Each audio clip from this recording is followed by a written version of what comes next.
Welcome to Saturday versus Sunday. I'm Jeff Dover. With me is John Barbin. Let's talk football. Yeah, we're doing NFL week, let's see here, 12 review and best and worst, starting with the best and then moving on to the worst. How'd you find picking this week? It was good. There was some good games. It's still, the NCAA was still a bit better for me for this week, but it was still, there's some good ones, entertaining things. There's some teams, I don't know what's happening to them. Like, teams I thought that were good, they're not good anymore. But other than that, it was pretty. This was not. Our bets went the wrong way, and it was so many of these games were totally out of left field. I mean, I guess that's just part of how it works. You can't really know what's going to happen. No. But geez, some of these games were really unexpected. A little update on the total number of quarterbacks. We're up to 59. I was going to ask you about that because so we've got Brandon Allen now.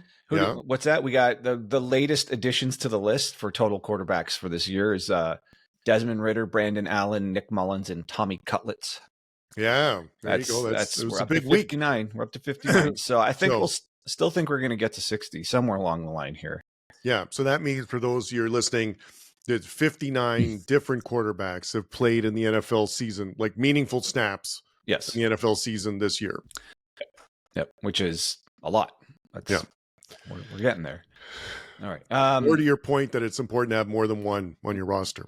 Yeah, one that's capable. Like, look at how awful the Niners are when Purdy's not playing. It's laughably bad. And I'm really happy. I don't want to say I'm happy about that, but I'm like, I was always surprised at the amount of crap he got for being like a system quarterback or something like that. He's just good. Like, he's a good QB. Yeah. He won a lot at Iowa State with like not much around him, I would say. He already has more career playoff wins than half of the quarterbacks that are. Cousins has one career playoff win, and he's made $500 million in the NFL. Purdy's got 4 plus a Super Bowl all the way to overtime. Yeah, I mean, there's a lot of quarterbacks who'll their entire career won't get as many wins as he already has. Point. So, I mean, obviously you have to have a good team to get all the way there, but someone's got to get you there. Yeah. So, anyways, but man, does it look bad when he's not in there. Yeah. So to your point, yes, it validates him. All right, so let's go best to worst. Shall I start? Please do. All right. So the number 3 best thing I saw, and it's got a tinge of worst in it, was the Carolina Panthers going toe-to-toe with the Chiefs.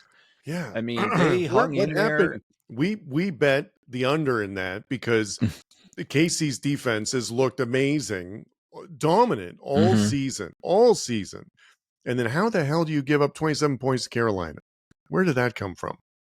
I don't know. I thought it was going to be a typical Chiefs game, especially against Carolina. Yes. Now, I guess Carolina's playing loose. Bryce Young is starting to actually look a little bit more like, I guess, the quarterback they thought they were drafting. They play hard. Now, it was the ending was kind of, here we go again. The Chiefs are going to win. Right.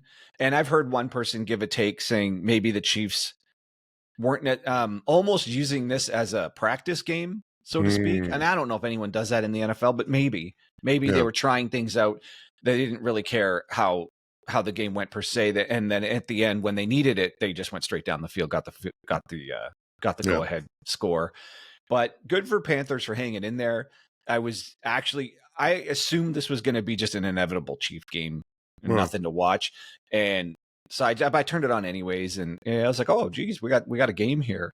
And it sucked because when Carolina tied it up, I still had the sense that they're still not going to win, and that's just how it went. So that's why it's a tinge of worst but best. Also, they got 8 TFLs and 5 sacks. That might be one of the highest sack totals on Mahomes all year. Yep. So very true. So either way, that still must give Chiefs fans some pause. Like, people are getting to him. Yes. So, I mean, they won the game, but again, this is against maybe the worst team in the NFL. Yep. But they oddly, they got to him a lot, had a lot of TFLs, but then the Chiefs, this is one of their highest scoring games all year. So I don't know what to even make of that. No. And this one was like, looking back at it, this was, I just thought KC was going to dominate it and their defense was going to be really good. And it went completely different than we thought. But I was looking at it like, what would have happened if Carolina actually pulled that out? Right. So in the standings right now, in the NFC South, Carolina, that would have been 4-7, and they would have been tied for last in the division. But the leader is 6-5. in that division. So at 4-7, like you're in the mix still, like Yeah. for making the playoffs. And the Chiefs would have been 9-2, and second in their division is LA at 7-3, and Denver at 7-5. So all of a sudden, that's more interesting, like just Yeah. to, so this would have really changed things up if Carolina had, first of all, it would have been a massive upset, but it would have made a big difference in the standing. So it's crazy Yeah. that it got to Yeah. this point.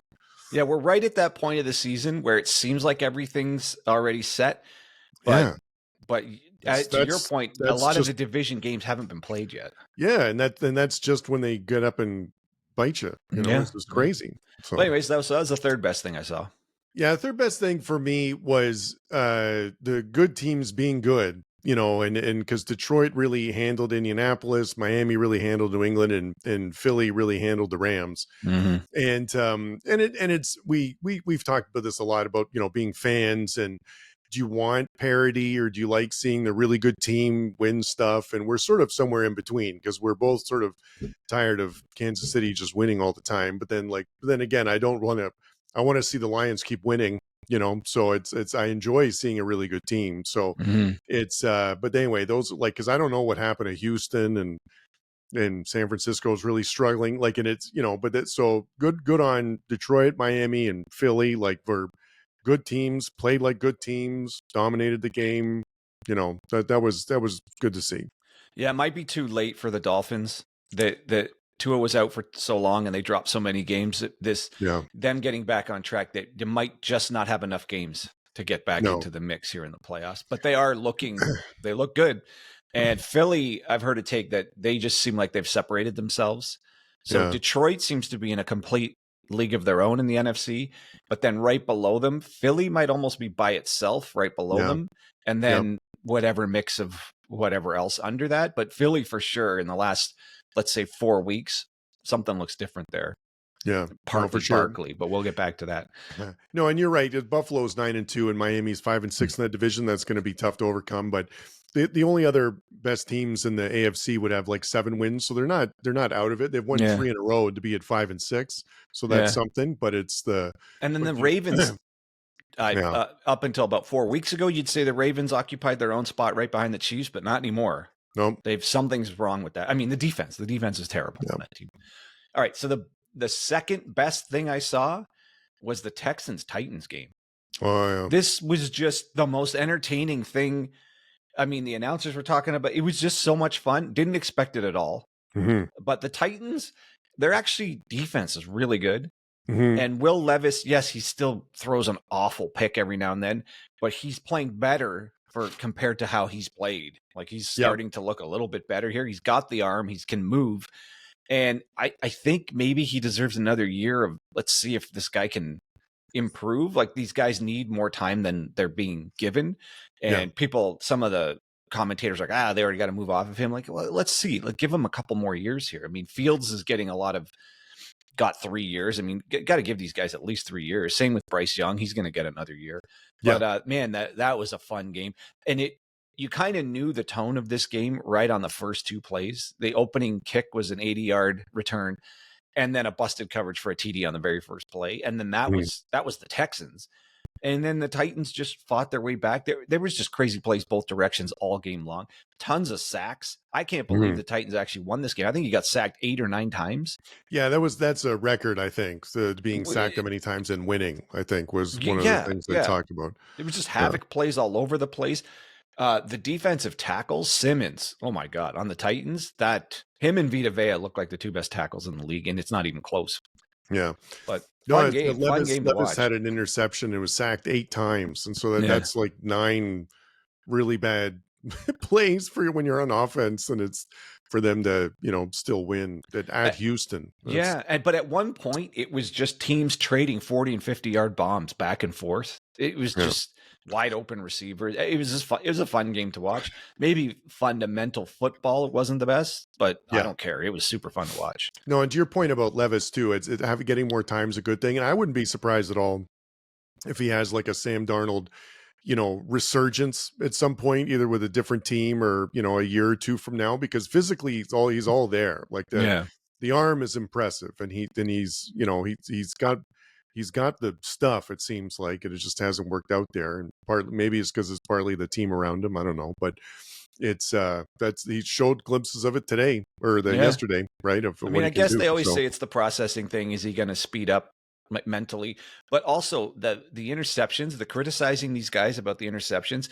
Peyton Manning threw a boatload of interceptions in his first year. Same with Favre. And we're talking yep, about Hall of Famers who won the Super Bowl. yeah, I mean, we so quickly, all of these talking heads so quickly forget how bad some of those guys started their careers. mhm, So to expect any of these guys to be any better than that, like right out of the gates, in fact, I think it's completely out of the norm for guys like Jaden Daniels to be playing as well as he is, or Bo Nix to be playing as well as he is, versus like some of these guys that turned out to be Hall of Famers were terrible in their first yeah. couple of years. And if they were held to the modern day short leash standard, they'd all be already gone. Yeah, So Troy Aikman went 1-15, I think, in his first yeah, year. yeah. Yeah, so So, anyways, yeah, I think Levis is earning his. He definitely looks better after coming back from this injury. mhm. So he's earning his And good way. on Bryce Young. You mentioned him earlier too, like that because he's looked horrendous for some time, and then got Yeah. benched, and then since then he's been adequate at least. So Well, that's this game he threw some. He was looking good. This game against the Chiefs, he was mhm. making some timely plays, some plays under pressure, like with a lot of touch. Like that was one of the first times he looked like Alabama Bryce Young out Yes, there, yeah, like that's a making the good point. play and not just running the offense, but playmaker Bryce Young. It's like, oh, Mhm, he made that happen. mhm, Like a quarterback who wasn't as aware in that moment might have not made that play, but he was actually making some plays.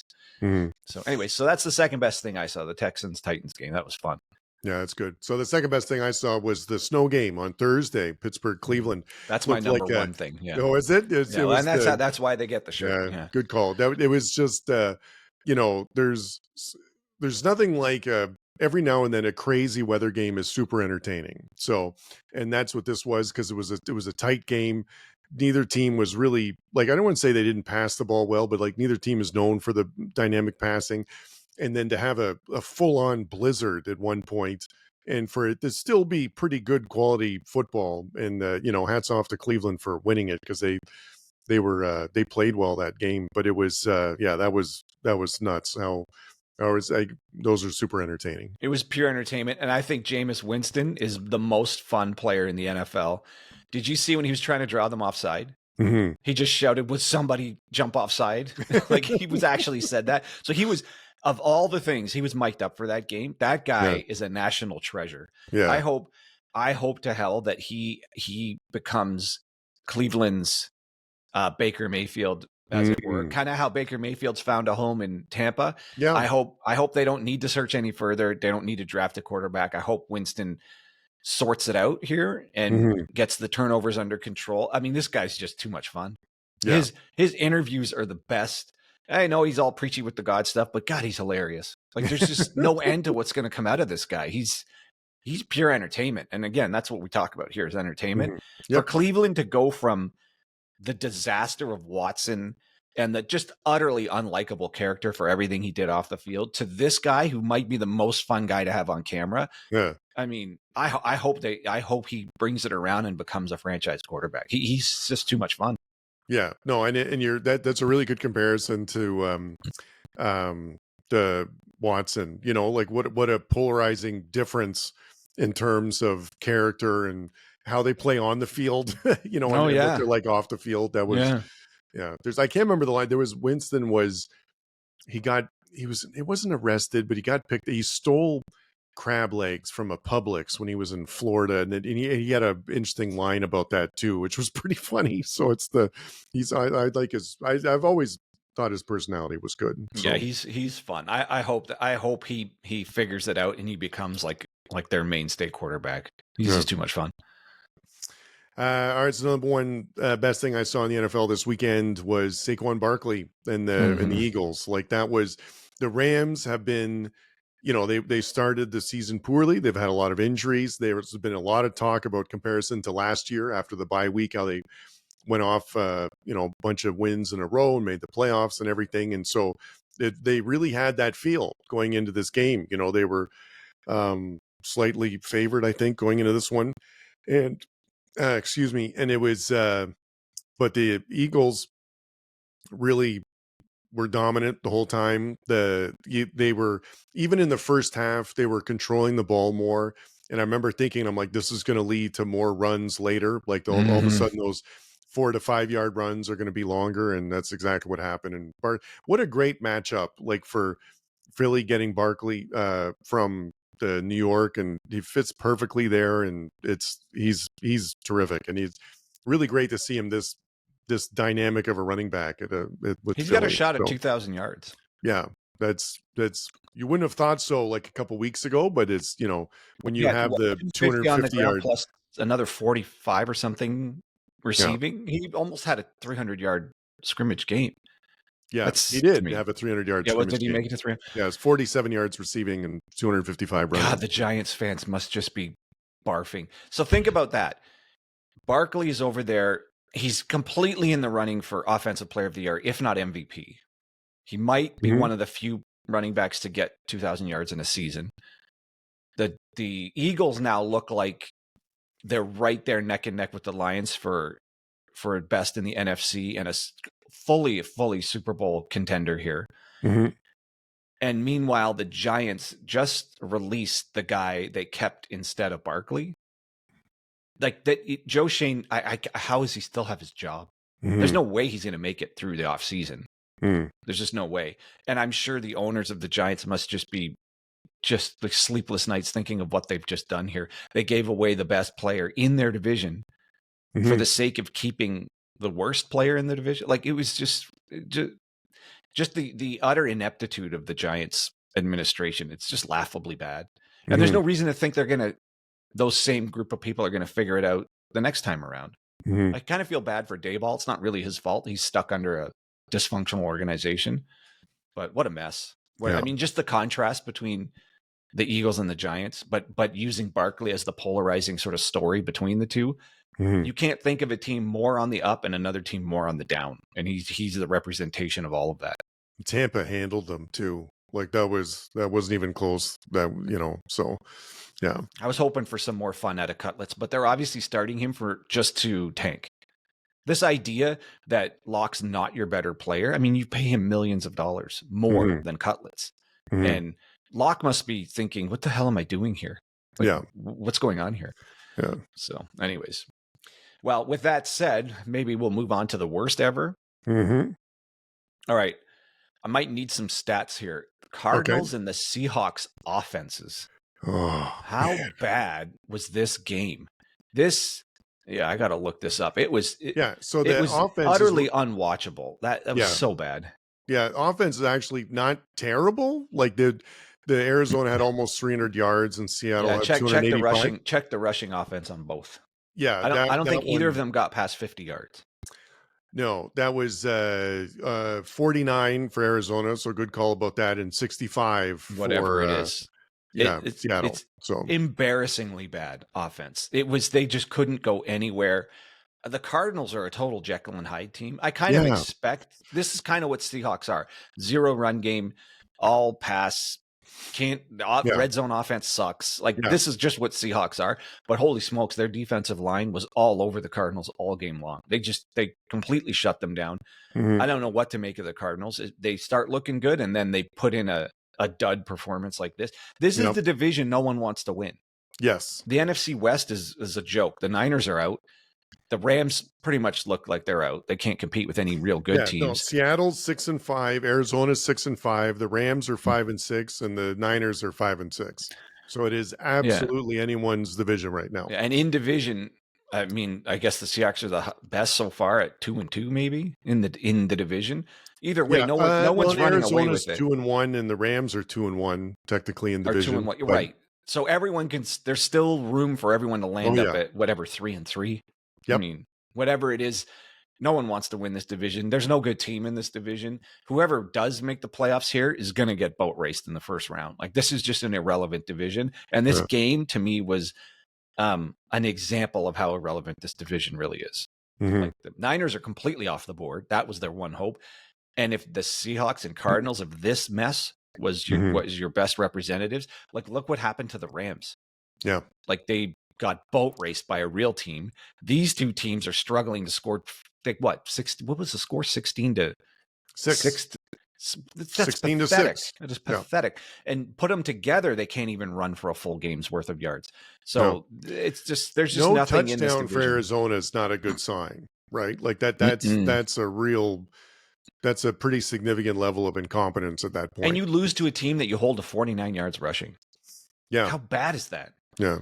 God, they're just this division is a joke, and these two teams are an example. This game was just a pillow fight between two teams representing a division that's doing nothing in the playoffs. Mhm. So No, and the I worst. can't. And you're right. There was a good point about Seattle. Like they are what they are. They can't run the ball. They live or die with Geno Smith passing. And if you can stop that, then you're going to win. And if you can't, then they can Mhm. move the ball. But for Arizona, to play that way too. It was that was surprising, and because they're usually a bit more balanced. And Lately they've been, but they can't put it together. no, I know, and it was just disappointment because I liked when Arizona when they look good, they look really good. So. And when they look bad, it is bad. Yeah. No, for sure. All right. So the number 3 worst thing that I saw in the NFL this weekend is just Houston. I'm just really disappointed with Houston. They've lost 3 out of 4 now. And that was the team that I thought was good. Like they got Collins back. Stroud was playing a bit better. The defense is good. I really wanted this team to be good. I think it's just more as a fan, it was disappointing to see them get to this point and then to lose to Tennessee at home. It's just not acceptable. So it's really too bad because I thought they were good and I was excited to be on the Houston train, but now it's just sort of just another team in that division. So they're disappointing. I heard a take. I can't remember who was saying it. Maybe Coward or Middlecoff that the Texans. It was kind of pointless to get Diggs in the offseason. Like you didn't need another skill player. You already had 2 stud receivers, Dell and Collins. You have a great running back. You didn't need to keep adding to that area, and that they're kind of behind on offensive linemen. Now their D line, now that Will Anderson's back, their D line's got pieces. Too bad Petrie was out. He's awesome. So the O line seems to be the piece that's struggling here, and it's kind of reflective when they can be completely shut down in the run game. So that it reminds me, or the contrast between the Texans and the Eagles. Or the Lions, like a team with a real offensive line. That's the key to all of it. Yeah. And I was listening to Shanahan's take on offensive line drafting, and they him and Lynch don't care. They'll spend the time on perimeter players, and they figure they can just coach up whoever on the offensive line. And I think that's completely wrong. Yeah. I think having Trent Williams patches over some of that philosophy. Yeah. And the only reason they got him is because Williams demanded to play for Shanahan because he's following him from the Washington. But this idea that you throw anybody in there, I mean, they got lucky with the Pooney draft pick. He's awesome. But in general, they don't value it. What's the very first thing Harbaugh did? He got an offensive lineman. And if he could, he'd spend 5 picks on offensive linemen until he has a completely dominant line. And when you have a good line, kind of any running back can be productive. And then when you put a good running back behind a good offensive line, you get what Barkley's doing. Yes, exactly. Right? Yeah. Like Barkley can get you something on the Giants. He can be a world beater with a good offensive line. Yeah. No, for sure. I'm always surprised at that. I remember that was back in the day when the Jaguars was just started. One of the things that they got was the left tackle was their first overall pick, and he was an all-pro for like 10 years. And I'm like, that makes such a difference. It's it's like you said, it's the pass blocking, it's the pass protections, the run blocking, like it's everything. It's everything. And so it's really, it keeps your quarterback upright. It just I don't know. To me, that's it. But I always remember that being a premium. Like you always took tackles if you could. You always spent picks on offensive linemen. Well, which actually brings me to my number 2 worst thing. Yep. Is NFL rushing offenses this week. 11 teams didn't even get to 100 yards rushing. Of those, 3 didn't even break 50 yards. 4 more didn't break 75, and one of them that did made it to 76. I mean, you can't win like this. No. Maybe this is, I don't know, endemic to the whole league where no one's really cares about drafting, or maybe there's just not that enough talent, or they're lousy finding the talent and picking it, whatever it is. How is a third of the league can't even get to 100 yards? I mean, Yeah, I think you're it's never going to win like that. no, I think it's exactly how you described it before, like Shannon and stuff. Like that has been the coaching tree where you would come from, which is the skill players in space, and that's the priority, right? Is doing that. And so the idea of having a really good left guard and being able to, run the ball 5 yards every time, like is not part of their plan, really. So I think that's why. So but it's when it's great when the person in space, when that's working, but when it isn't, then you really have nothing to fall back on. And that's Mm-mm. why the running the ball has been so important, because like you can run the ball, you can establish the run, the play action gets set off that, right? Like it's, that's why that's what the Eagles did. Like that Yeah. one stretch play was working. And then what you have to do on defense to stop it. And then now when you roll out, it's like people are wide open because you just Oh yeah, can't it opens cover. up the intermediate because the Yeah. linebackers are so keyed on the run. I mean, it's so Yeah. obvious how it works, Yep. and now with mobile quarterbacks, I mean, it's even more important. Hmm. You can totally control another team if you can run the ball. It just looks so bad when you can't run the ball. It's sort of obvious you're going to lose. Yeah. And I'm sure fans of teams that can't run the ball look at the Eagles and look at the Lions thinking, oh my God, look, they're just going to run us over. Yeah. Also, the ability to punch it in the red zone. If you can't run, I mean, the That Seahawks are happens a lot. the You talked about Seahawks are that one of the last week. worst where they Yeah. just cannot. It's not even an option. Hmm. But man, when you're on the goal line and it's highly likely you can move this with just running. I mean, the defense is just stuck. But when they know, like, you're not running this in, it's kind of easy for them to just cover the pass down there. Yeah.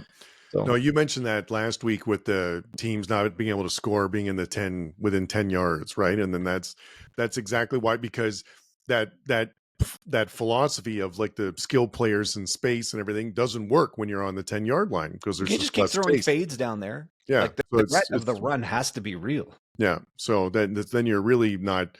You would imagine you would really struggle in the red zone in that place. So Maybe it's just because we're covering this and I'm paying attention. Maybe this is always like this. A third of the league can't run. I don't know. It just no. I think this is the big shift a few years ago was going to the offensive mind, the Kyle Shanahan, the McVay and stuff. And then that's where everyone thought that's where it was going. And so and because those offenses looked really dynamic compared to some of the others. Mhm. And it is until the defense catches up. And then all of a sudden, when it doesn't work, then when you can't run the ball forward 5 yards, then it feels like a bigger problem, So Mhm.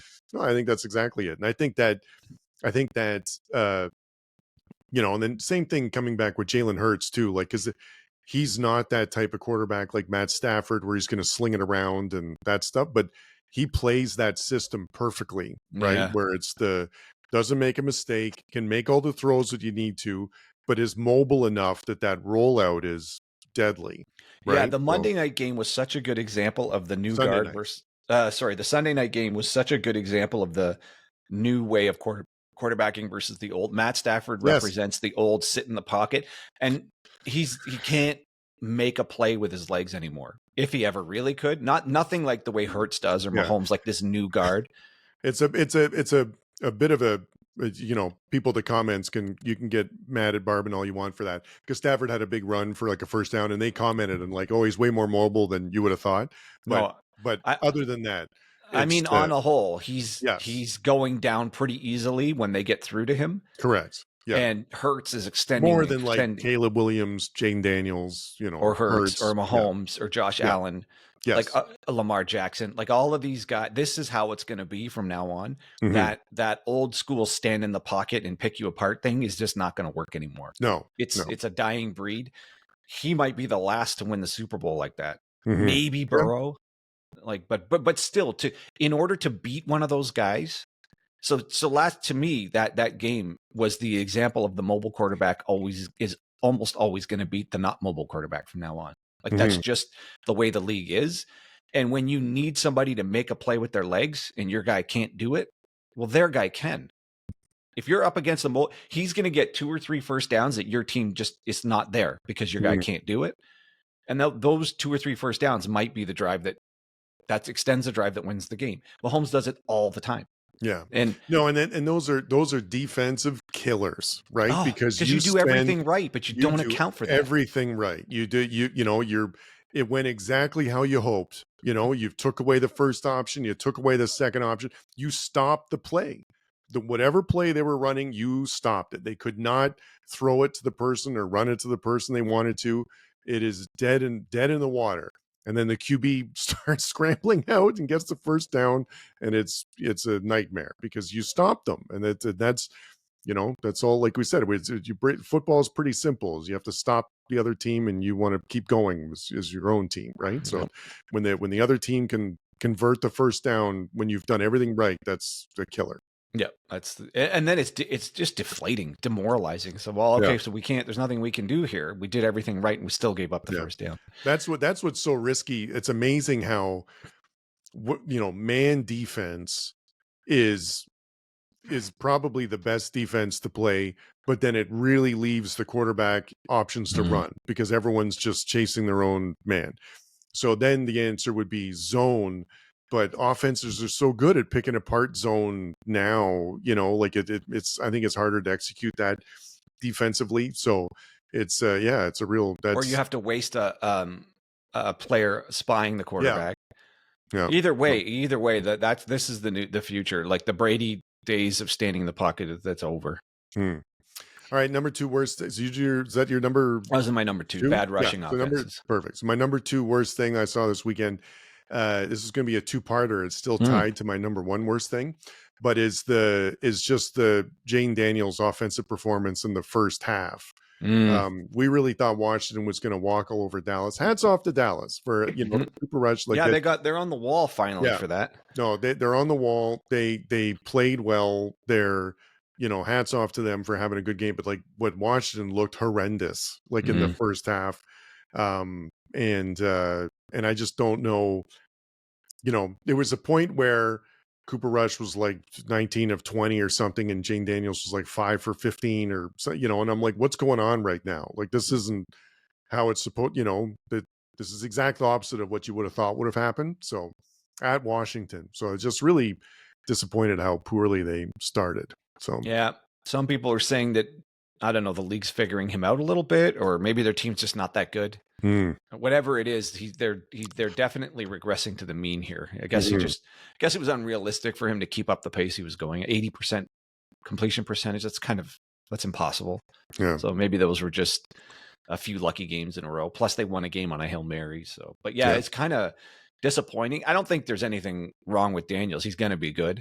Yeah. But obviously the league's sorted something out here because it's too many games in a row now where they've looked pretty bad. Yeah, I think the end game stats is not terrible. It's 25 for 38 for 275 yards. He had 2 TDs and 2 interceptions, which isn't good. But it was really the first half, like how that was almost all of that was in the second half. So yeah. Well, that leads right into my number 1 worst thing I saw. It's teams blowing the comeback. Okay. So the Commanders, Austin Seibert misses a field goal plus 2 extra points to ruin the comeback. Now, obviously, the extra point doesn't win the game, but at least it ties it and then takes away that. What a disaster. 2 extra points in the same game. This is the guy who single-handedly won a game for them earlier this year with whatever it was, 8 field goals or 7 field goals. And he can't hit an extra point. Yeah, that's my number 1 worst thing I saw, because that long pass to tie it up, which is what it would have been, right, would have gone down as one of the best plays in NFL history. It reminds me of the Saints play where they had the long pass to win that game. You know what I mean? And that'll go down in history as one of the best NFL plays ever. And long pass to tie it up and to lose it on the extra point. So that means nothing. Now that play won't exist anywhere. An extra point on a guy who an extra point. Yes, twice though, 2 extra points, and that was the thing. Like a field goal. That's what makes it worse, is because he missed the first extra point. Because then you're like, there's no chance he misses 2. That was the thought. Now it was a bad snap, but oh my god. Well, but okay, so the entire kicking game, how hard you convert the goddamn snap. Like, Yeah. this is not that hard. No. Everyone else can do it. You guys can't. I really thought when they missed the first extra point that there's no way he's missing another one. That's Unbelievable. Well, that yeah. was one of them. That Yeah. was one of the worst ever. That's the worst thing that I saw. All right. I just Well, I hated that. But You not to keep be going. outdone, the Chicago Bears. Well, hang on. You guys blew it, but maybe Yeah. we can blow it even worse. So in this case, they do make it to overtime Yeah. with an unbelievable game-tying drive. I'm sure Tyson's frustrated because this guy can show flashes of brilliance, and he had some wildly good plays in this game. Talking about Williams. Then in overtime, they go straight backwards. I think they go backwards on all three plays, maybe. By the time they're like 3rd and 30 or something crazy. But no, just to go back to get it to overtime. So the Vikings hit a field goal with 1:56 left to go up 27-16. yeah. So 2 minutes left, like it's over. And then the Bears go down 22 seconds left, get a touchdown to make it 27-24. And then the field goal is time expired, 48-yard field goal to make it 27-27. Right. And then they go straight backwards in overtime and then immediately give up the field goal and lose. And it was laughably the contrast between what it took for them to get to overtime and then they just go straight backwards on 3 plays in overtime. Like it was embarrassing how bad they blew it. So again, to your point, this should have been what we should be talking about is the 2 greatest comebacks we've seen maybe in NFL history in the same week. And instead we saw 2 teams blow it worse than I think I've ever seen. Yeah. Like with how good the 2 comebacks should have been. Yeah. And what they actually did with it it's just embarrassingly bad. God, it was bad. So yeah, that was awful. Yeah, I mean, we've already covered your worst ever here. Yeah. Yeah. All right. So I got a few flowers to give out. You have any flowers? No, you start. Bo Nix setting the Broncos rookie touchdown record. This guy looks like, I've said it a couple weeks in a row here, he looks like he's becoming the steal of the draft. Yeah, really coming into form. Seems like it's a really good match with Sean Payton too. Yeah. So that I think that helps because that's starting to, they don't get a lot of yards. They had like 325 yards, which isn't a lot, but they still win the time of possession and there's no turnovers. So and that's how you win, especially against a team like the Raiders. Yeah. Just don't make mistakes. You're going to beat them. Yeah. And you're right. I think he landed in a good spot with a good coach. Yeah. Whatever it is, it's all working. It seems like it's working. Now, I always thought Nix was going to be okay. I mean, he started about 100 games in college. Yeah. And he looked good everywhere he went, and he especially got better. Like at Auburn, I maybe you could say he was younger and you didn't expect him to be a world beater right away. But by the time he got to Oregon, he clearly looked like one of the best players in college. Like, I don't know why there was a narrative saying he was a risky pick. To me, he was one of the more safe picks because he has so much experience and he looked good. He looked great at Auburn or Oregon. So, I mean, I don't know, maybe people just don't weight that as much, like all the experience. And so he didn't win a national championship. It doesn't matter. He looked good. More flowers for Tua, 29 of 40, 317, on my list for flowers, 4 TDs. He's, looks like he's shaking out off the cobwebs, and it's just always touch and go with the Dolphins because he seems to be. I can see how a Dolphin fan thinks, man, he's just one hit away from being on the shelf again, and not even a big hit. Not a big hit. He just. God, and then the other day when he was trying to like make the tackle, like Tua, no one on the team needs to see you like putting the effort in. If there's an interception, it's not your job. Just don't. And he literally sticks his head in there. So I get he's trying to be a gamer, but I'm pretty sure your teammates are going to accept the fact that it's not your job to tackle the guy, even if you threw the interception, because you're gonna take yourself out of the game. He's just not robust enough to handle that kind of hit. No, it's a 2-hand touch type situation. Like you run over, you go to shove him, like you go out of bounds or something like that. Yeah, don't put your helmet in there. That's the extent that you do that. Yeah. So, and then my last one, Josh Jacobs, 29, 106, 3 TDs. I mean, at this point, you could say that's not impressive against the 49ers, which is crazy to think someone having a good run, a good day on the ground against the Niners is not a big deal, but their defense is just depleted. They're just a shell of, you've mentioned this, they're just a shell of what they were. But yeah, Jacobs, man, he's looking good. That team is rounding into form. The Packers, they're going to be up there. I don't put them right with the Lions or the Eagles, but they're somewhere. Mm-hmm. They might be the third one right behind them. So, I mean, they're putting it together at the right time too. And the last flowers I'd give is probably to Bryce Young, because that's Kansas City's the best defense they've faced. He went 21 for 35 for 263 yards, 1 touchdown, no interceptions. That's the key part. Mm-hmm. And they made it close. So hats off to them. Yep. All right. Well, that's what we got for NFL week. What was that? 12?